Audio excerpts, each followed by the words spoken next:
मैं यहाँ हूँ, आ जाओ मेरे पास। नमस्कार दोस्तों। इंदौर के रहने वाले 4 लड़के एक दिन रैंडमली डिसाइड करते हैं कि चलो यार मेघालय की वादियों की तरफ घूमने के लिए जाते हैं, बहुत मज़ा आएगा, इंटरेस्टिंग यादें बटोर कर आएंगे। उनको यादें तो मिलती है लेकिन कुछ इंटरेस्टिंग नहीं, बल्कि इतनी डरावनी, इतनी खौफनाक कि सुनकर आपका रूह तक कांप जाएगी। आइए जिया की ज़ुबानी डिटेल में जानते समझते हैं कि आखिर उनके साथ क्या हुआ था इस ट्रिप में। ये जो लड़के हैं इंदौर के रहने वाले हैं, 4 लड़के। इनका फाइनल ईयर का एग्ज़ाम भी कंप्लीट कर लिए थे। इनका ग्रेजुएशन कंप्लीट हो गया था। उसके बाद ये लोग सोचते हैं कि हमें कहीं ना कहीं घूमने फिरने जाना चाहिए। सबसे पहले हमें इनका नाम जानना चाहिए, क्योंकि इनका नेचर तभी पता चलेगा। जो एक विशाल है, वो करण, ये लोग सबसे बड़े घुमक्कड़। इनको हर जगह घूमना बहुत ही ज़्यादा पसंद है। कहीं ना कहीं घूमने निकल जाएंगे, अपने दोस्तों को कन्विंस करके। जो 2 थे, एक दीपक एक रोहित, उन लोग कन्विंस करके भी कहीं ना कहीं निकल जाएंगे घूमने। और ये लोग ना लगभग हर जगह घूम लिए थे। राजस्थान, दिल्ली, मुंबई, पुणे, गोवा, ऋषिकेश, हरिद्वार, उत्तराखंड के पहाड़ी जगहों पे बहुत जगह घूमने गए थे। लगभग हर जगह घूमे थे। तो घूमने का चस्का इनको शुरू से ही था कि कुछ भी हो जाएगा, हम चारों एक साथ निकल जाएंगे, घूम घाम के आ जाएंगे। और जो करण था ना, वो बहुत अच्छी ड्राइविंग करता था। पहाड़ों में गाड़ियों को लेके जाना है, अगर ये लोग ट्रैकिंग या किसी भी चीज़ के लिए गए हैं, तो करण ही ड्राइव किया करता था। और विशाल भी अच्छा ही कर लेता था। तो इन सबको करण के ऊपर ट्रस्ट था। तो जब इनका ग्रेजुएशन कंप्लीट होता है ना, बेस्ट फ्रेंड तो थे ही, अच्छी दोस्ती सब कुछ थी, बचपन से बहुत अच्छी वाली यारी थी। तो बोलता है विशाल कि यार घूमने चलते हैं कहीं, बहुत टाइम हो गया है अपन घूमने नहीं गए हैं। ये एग्ज़ाम के चक्कर में जो लास्ट ईयर चल रहा था ना, बहुत हाउस पौच हो गया था, बहुत प्रॉब्लम लग रही थी। तो कहीं घूमने जाते हैं। तो सब बोलते हैं कहाँ चले, पहाड़ों में चले क्या। अचानक से रोहित बोलता है। तो बोलता है विशाल, क्या यार कितनी बार जाएंगे यार पहाड़ों में, बहुत बार जा चुके हैं और बहुत मज़े किए हैं, वहाँ इतने मज़े तो कहीं नहीं किए अपन ने। तो फिर करण बोलता है कहाँ जाए तू ही बता। तो बोल देता है कि बहुत मज़े किए, चले गए हैं। लेकिन बताने का जब टाइम आता है कि बता कहाँ घूमने जाए, तो बोलता है नहीं तो कुछ। विशाल बोलता है कि यार कहीं अलग जगह चलते हैं, मेघालय चले क्या, बहुत सुंदर जगह है, बहुत मज़ा आएगा। जो वहाँ की खूबसूरती है, जो वहाँ की वादियाँ, वहाँ का मौसम बहुत सुंदर है। मैंने इतने सारे वीडियोस देखा हूँ, इतने फ़ोटोज़ देखा हूँ, कितनी सुंदर जगह है वो कि अपन एक्सप्लेन ही नहीं कर सकते। और आँखों से जाके खुद देखो और फ़ोटो, उन दोनों में फ़र्क होता है। कितना एंजॉय करें, कितना मज़ा आएगा। तो बोलते हैं करण लोग, बाकी लोग कि हाँ ठीक है ना, टिकट ले लेते हैं, लेके इंदौर से चल लेते हैं। तो बोलता है विशाल कि इंदौर से सीधा मेघालय थोड़ी पहुंच जाएंगे, उससे पहले तक शायद गुवाहाटी तक की अपन को ट्रेन की टिकट मिलेगी। तो गुवाहाटी तक जाएंगे और वहाँ से फिर अपन को डिसाइड करना पड़ेगा कि कार से जाएं कि बस से जाएं कि कैसे जाएं, क्या करें। करण बोलता है कि नहीं ठीक है ना यार, मैं ही चला लूँगा कार रेंट कर लेंगे, जैसा हमेशा करते हैं वैसा कर लेंगे, मज़ा आएगा। अब ये लोग सबकी प्लानिंग हो गई है। अब सोचते हैं कि शॉपिंग भी हो जाए, पैकिंग भी हो जाए और टिकट भी हो जाए और निकल जाए हम। टिकट कर लेते हैं ये लोग और शॉपिंग वॉपिंग बहुत सारी अच्छे अच्छे उस हिसाब से कपड़े लेते हैं जो वहाँ पे पहनेंगे। और पूरी पैकिंग हो गई है और फाइनली वो दिन आ जाता है जिस दिन ये इनकी टिकट, जिनकी ट्रेन थी जिस दिन। मस्त ये लोग इंदौर स्टेशन जाते हैं और वहाँ से ट्रेन पकड़ते हैं और ट्रेन पकड़ के निकल जाते हैं गुवाहाटी के लिए। बहुत मज़े कर रहे हैं, ट्रेन में अलग ही मज़ा आ रहा है। खाने पीने की जो भी चीज़ें रखे हैं सब खा रहे हैं, एंजॉय कर रहे हैं। चारों बहुत मस्ती कर रहे हैं। फ़िल्म डाउनलोड करके लेके गए हैं, फ़िल्म वेब सीरीज़ देख रहे हैं। पूरे 2 दिन का सफ़र कैसे निकल जाता है इनको पता ही नहीं चलता। मस्त गुवाहाटी पहुंच गए। गुवाहाटी पहुंचते से भी इनको इतना सुंदर सुकून फील हो रहा है। बोल रहे क्या जगह है यार, बहुत अच्छा डिसीजन था इधर आने का। मेघालय तो और सुंदर होगा, कितना सुंदर होगा, ऐसा सोचते ही ये लोग बाहर निकलते हैं। बाहर थोड़े बहुत गाड़ी वाड़ी के बारे में पता लगाते हैं। तो एक शॉप पे जाते हैं जहाँ पे कार वार रेंट मिलता है वहाँ पे। तो शॉप वाला बोलता है कि आपको ड्राइवर भी चाहिए होगा ना, कि क्योंकि इधर पहाड़ों पे, इधर रोड पे आपको वैसा ड्राइव करना थोड़ी समझ में आएगा, कि आप यहाँ के लोकल थोड़ी हो। करण बोलता है मुझे सब समझ में आता है। और हमने पहाड़ों में बहुत ड्राइविंग किया है, मैंने तो खास करके बहुत किया है।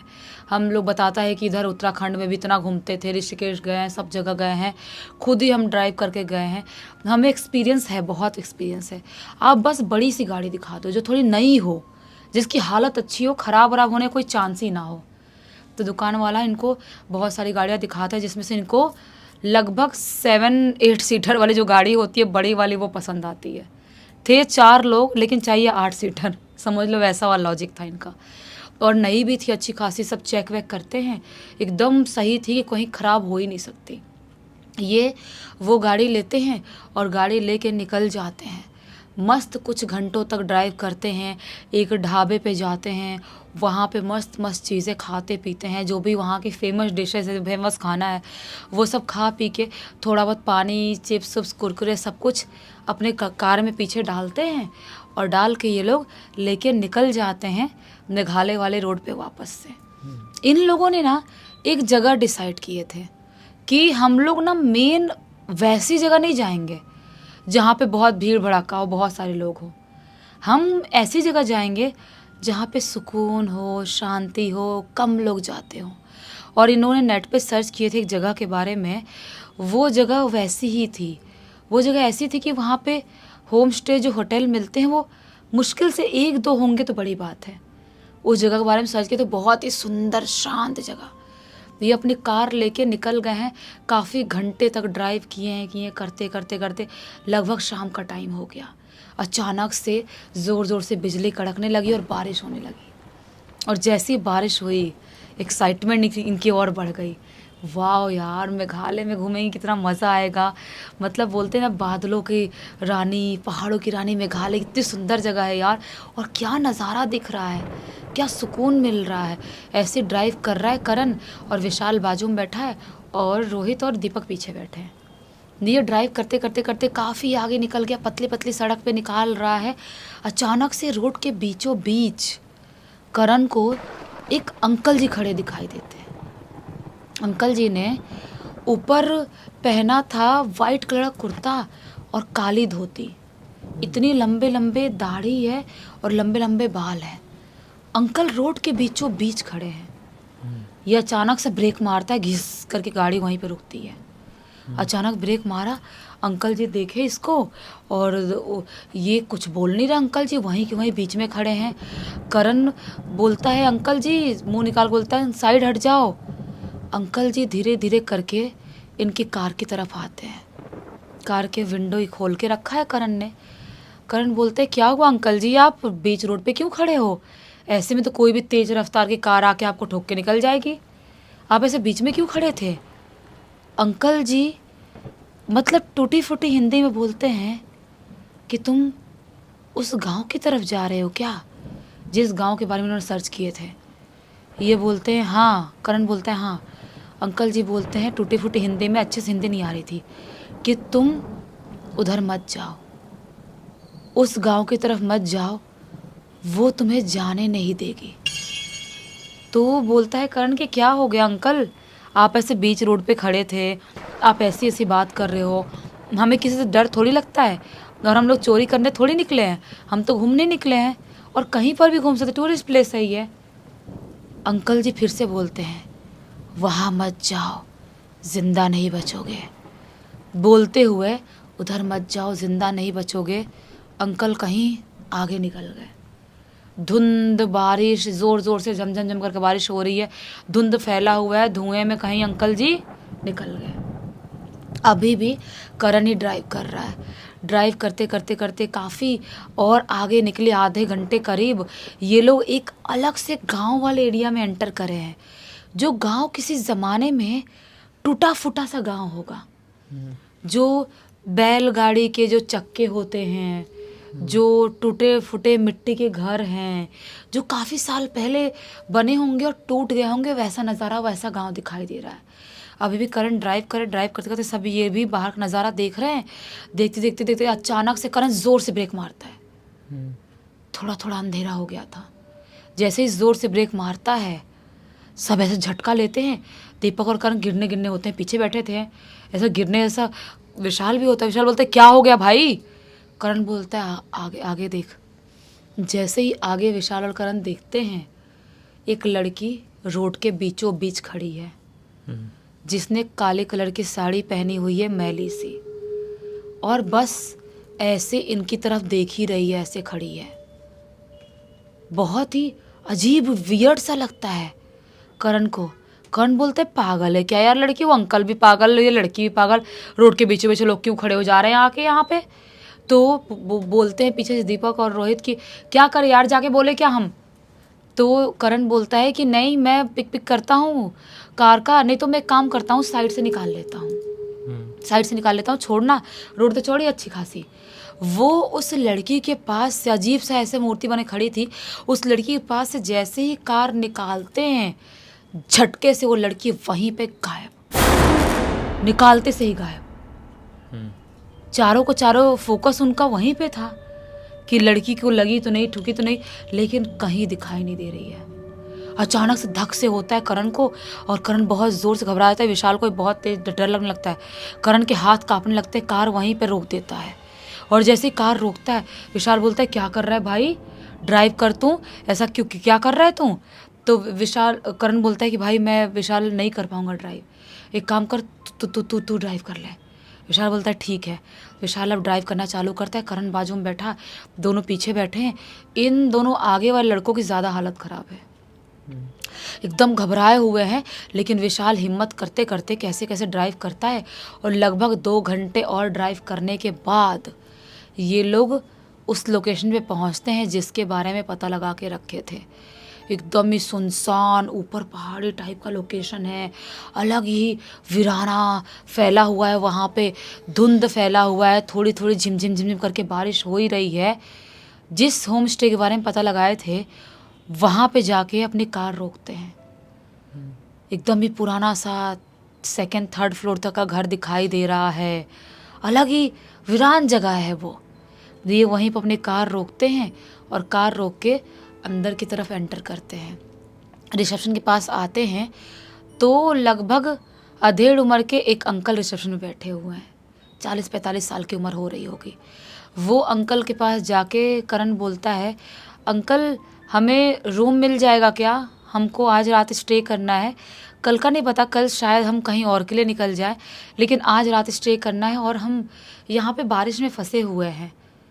अंकल अजीब सा ऐसे पोकर फेस बनाए, ब्लैंक फेस के साथ इनकी तरफ देख रहे हैं। विशाल बोलता है फिर से, अंकल रूम मिल जाएगा क्या।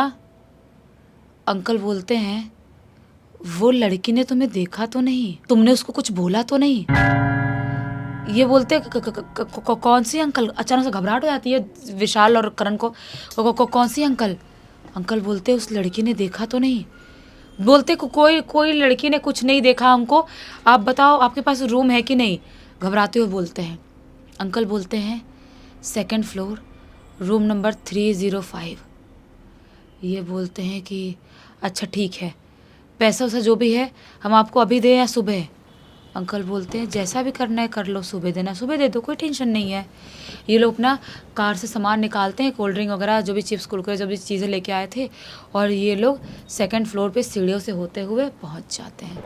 ऊपर जाते हैं, अभी भी झिमझिम करके बारिश हो ही रही थी। ऊपर जो भी चीज़ें थी सब खाते वाते हैं, और खाने वाने के बाद इनको आज नींद जल्दी ही लग गई, क्योंकि इतनी लंबी ट्रैवलिंग थी, ट्रेन की, कार की, बहुत थकान थी। ये लोग सो गए आराम से। जैसे ही आधी रात का टाइम होता है, अचानक से विशाल के कान में आवाज़ सुनाई देती है, विशाल मैं यहाँ हूँ, आ जाओ मेरे पास। कोई अजीब सी खुसफुसाती हुई आवाज़ में उसके कान के यहाँ करीब बोला है। अचानक झटके में उसकी आँख खुलती है।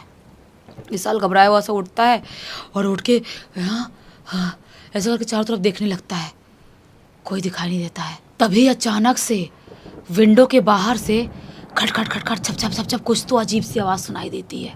विशाल बहुत ज़ोर से घबरा जाता है, दबे कदमों से अपने बेड से उठता है, और उठ के विंडो के पास जाता है, विंडो खोलता है, और जैसे ही विंडो खोलता है, विंडो के बाहर वही काली साड़ी वाली औरत अजीब सी हवा में लटकी हुई उसको दिखाई देती है, जो कि उसको देख के ऐसे टेढ़ा मुंह करके बस हंस रही है। और ज़ोर ज़ोर से बिजली कड़क रही है, ज़ोर ज़ोर से बारिश हो रही है, अजीब से कुत्तों के रोने की आवाज़ सुनाई दे रही है, कोई सपोर्ट नहीं है। वो लड़की ऐसे ही हवा में लटकी हुई है।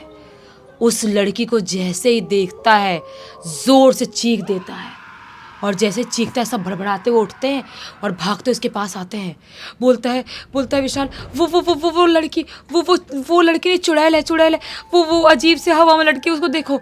जैसे सब बाकी सब देखते हैं, लड़की कहीं दिखाई नहीं दे रही है। सब बोलते पागल हो गया क्या विशाल, तू कैसी बहकी बात कर रहा है। तभी अचानक से इनके बाथरूम के अंदर से ढाम से बाल्टी पटकने की आवाज़ सुनाई देती है, और जैसे ही बाल्टी पटकने की आवाज़ सुनाई देती है, ये भागते हुए बाथरूम के अंदर जाते हैं। बाथरूम के अंदर बाल्टी उल्टी पड़ी हुई है, और वहीं बाथरूम के फर्श पे बहुत सारा लाल पानी पड़ा हुआ है। ये जैसे ही देखते हैं, बहुत तेज इनकी सिट्टी पिट्टी गोल हो जाती है। बाहर से चीखने चिल्लाने की आवाज़, अजीबोगरीब कुत्तों की रोने की आवाज़ सुनाई देने लगती है। बहुत तेज इनको घबराहट होती है, इनको लगता है कि कुछ तो गड़बड़ है, सबको लगने लग जाता है, क्योंकि जो आवाज़ें आ रही है, जो एक्टिविटीज़ देख रहे हैं, वो नॉर्मल नहीं है। बोलता है करण कि यार भाई, भागना चाहिए हमको यहाँ से, अगर हम यहाँ से नहीं निकले ना तो कुछ ना कुछ गड़बड़ हो जाएगा, शायद कोई चुड़ैल हमारे पीछे पड़ गई है, हमको मार डालेगी। सब बोलते हाँ भाई हाँ। भागते भागते अपना पूरा सामान उठाते हैं, बैग वैग लेके नीचे सीढ़ियों से होते हुए भागते भागते आते हैं, और ज़ोर से बोलते हैं अंकल कहाँ हो आप, अंकल कहाँ हो। जो रिसेप्शन के पास कमरा था वहाँ पे अंकल थे। अंकल बाहर निकलते हैं, ये बोलते हैं अंकल हमें बचा लो, कोई चुड़ैल हमारे पीछे पड़ गई है। विशाल बोलता है वो बहुत ज़्यादा खौफनाक दिखाई देती, हवा में लटक रही थी अजीबोगरीब तरह से, और हमारे बाथरूम में खून ही खून पड़ा हुआ था। अंकल कुछ गड़बड़ है। अंकल फिर से बोलते हैं क्या उस लड़की ने तुम्हें देखा। ये बोलते हैं कि हाँ अंकल, आते टाइम रास्ते में रोड के बीचों बीच काली साड़ी में एक लड़की हमको दिखाई दी थी।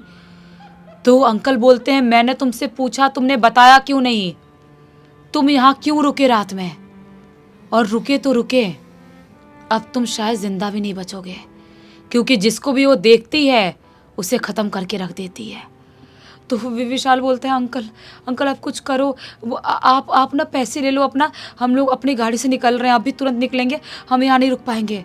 अंकल बोलते हैं कोशिश कर लो, तुम इतनी रात में यहाँ से बाहर नहीं निकल सकते। तो करण बोलते हैं कि क्यों अंकल क्यों।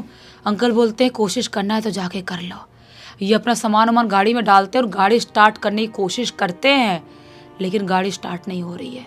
बहुत ज़्यादा कोशिश कर रहे, गाड़ी स्टार्ट नहीं हो रही। भागते हुए वापस अंकल जी के पास आते हैं। अंकल जी बोलते हैं वो तुम्हें इतनी आसानी से नहीं जाने देगी, तुम्हें मार डालेगी।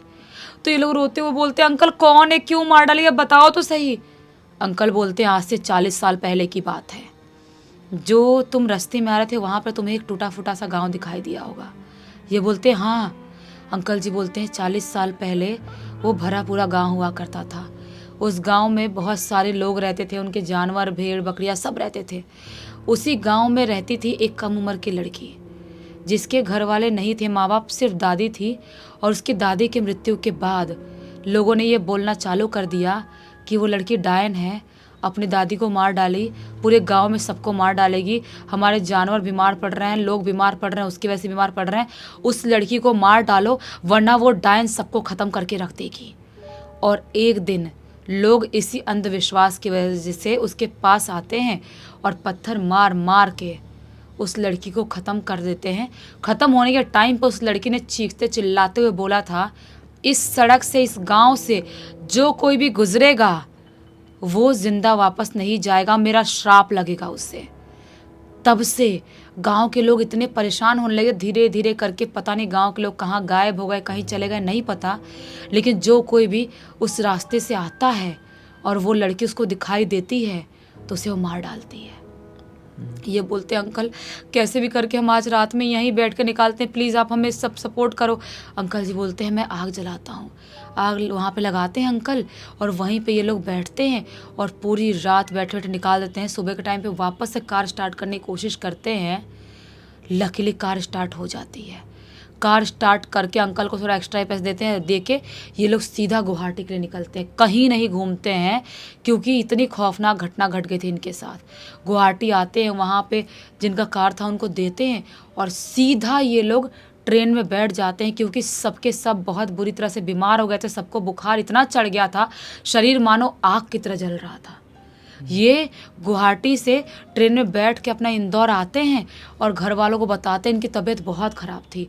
घर वाले लोग पूजा पाठ घर पे करवाते हैं, उसके बाद जाके ये लोग ठीक तो हो जाते हैं, लेकिन उस रात को, उस घटना को कहीं से भी अपने जहन से निकाल नहीं पाए। इम्पॉसिबल है ऐसा भुला देना भाई। ऐसा कुछ किसी के साथ हो जाए तो कितना भयंकर रहेगा।